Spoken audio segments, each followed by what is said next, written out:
You ever been grateful for a clogged toilet? I can honestly say that I have not. But today I would like to share with you something I learned from a clogged toilet. I promise it's not super gross. My day was kind of a wreck. But before we get into all of that, my name is Jess Howe. This is the Because He Remembers Me podcast, and we are on entry number 24. Today was another one of those days. You might hear it in my voice again. I am sick, and I was sick not that long ago. I don't know if it's a cold or allergies or what, but this is what we're doing. And I have had a lot of moments of just being dizzy and disoriented because of congestion and having a hard time today. I also took on a little too much work this week. For those of you who don't know, I am a professional seamstress, and I do that on the side when I have a little bit of time. But this week, it's taken a little more than a little bit of time, and that was stressing me out. And my son, unfortunately, he lost his second tournament game today, and the other team, they were playing so dirty, like tripping the players and pushing them over, and things were not getting called, and it was really sad and disappointing. And then when I came home, I had to deal with this issue that I had put off, which was this clogged toilet, and I didn't know about it until about 15 minutes before the game. And I was like, you know what? I don't have time. I don't have time to deal with this. So I packed the kids in the car. We went to the game. We came back disappointed, and then I remembered I had to deal with this toilet. And I don't know about you guys, but for me, there's something about toilet water or any sort of like human fluid. When it's on me, I start to produce my own human fluids in the form of tears. Like, I just can't hold back. It is very dehumanizing to me. So those of you who are nurses, bless you.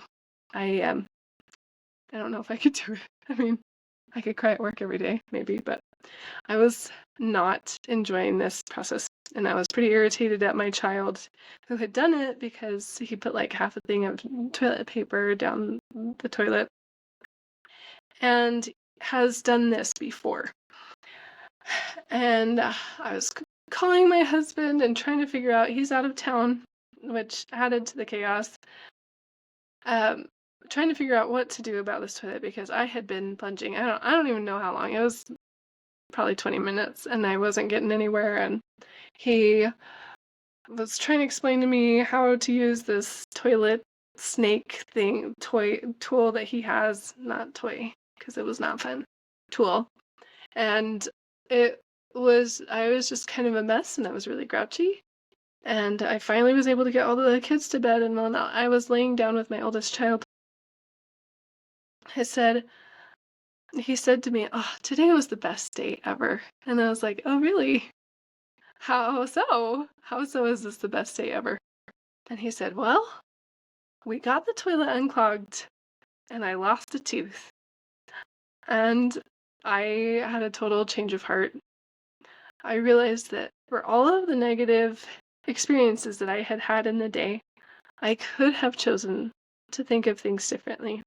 Like in the morning, when I was trying to chase my kids around the store and having some difficulties with that, I could have been choosing to think, I am so grateful for this guy in my ward who manages this store and let me know that there was a sale that allowed me to purchase some things for my children for a really affordable price.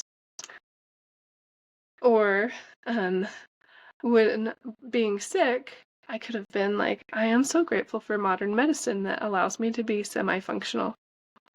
I am so grateful for the school that taught me how to sew and that allowed me to have this side business that allows me to do fun things like taking my kids to ice cream, which I was able to do today.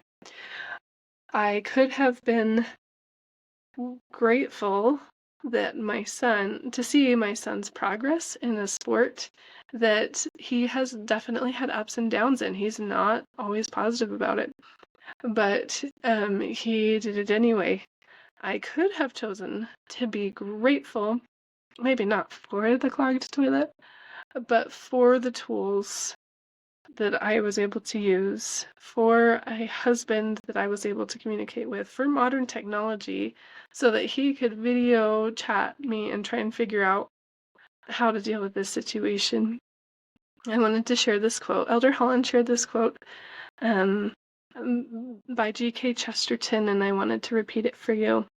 He said, "Thanks are the highest form of thought, and gratitude is happiness doubled by wonder." I love that. The highest form of thought, gratitude is happiness doubled by wonder. What if that was my go-to instead of my fallback? I'm not going to be too hard on myself about that because, hey, I fell back on it after my child taught me a little bit about it. But that's something that I want to establish more in my life. I think I've talked in other podcasts about a tender mercy mindset.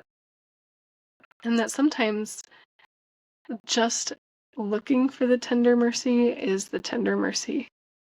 That gratitude doesn't have to be insincere. And it doesn't have to be ironic or finding annoying. It doesn't have to be annoying, right? It can be happiness doubled by wonder.